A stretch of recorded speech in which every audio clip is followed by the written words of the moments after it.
The Supreme Court has partially stayed the WAQF Amendment Act 2025 to the 1923 WAQF Act, declining to suspend the entire law but putting on hold key certain provisions.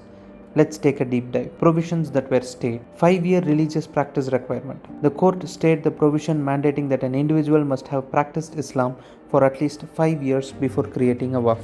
This was deemed arbitrary until the government frames clear rules for verifying such a condition. Prior to the amendment, even non-Muslims can create a WAQF. Arbitrary powers of district collectors. A provision that empowered district collectors to unilaterally declare a WAQF property as government land during an inquiry was stayed. The court noted that deciding on the property title is a judicial or a quasi-judicial function and not within the domain of the executive, upholding the principle of separation of powers. Before the 2025 WAQF Amendment, a WAQF board could potentially claim government land if it was historically recorded as WAQF property, even if it had some government use. Non-Muslim representation caps. While not staying the inclusion of non-Muslims on WAQF bodies, the court capped their numbers to address concerns over a dilution of religious control. The Central WAQF Council of 22 members can have no more than 4 non-Muslims, and state boards of 11 members are limited to 3 non-Muslims. Prior to the amendment of 2025, a non-Muslim cannot be a part of WAQF bodies.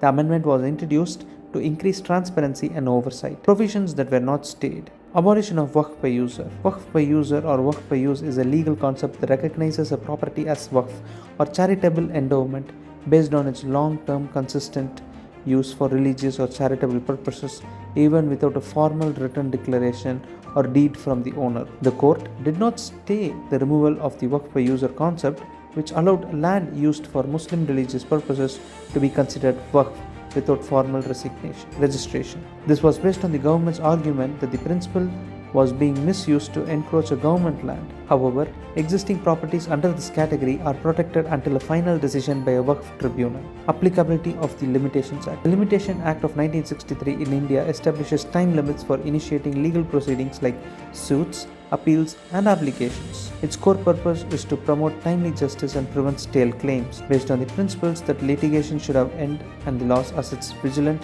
not sleeping rights. Prior to the amendment brought in 2025, WAQF board does not come under this act, and they can claim any land as WAQF even after the time limits provided in the Limitation Act. The court upheld the provision to apply the Limitation Act of 1963 to WAQF properties.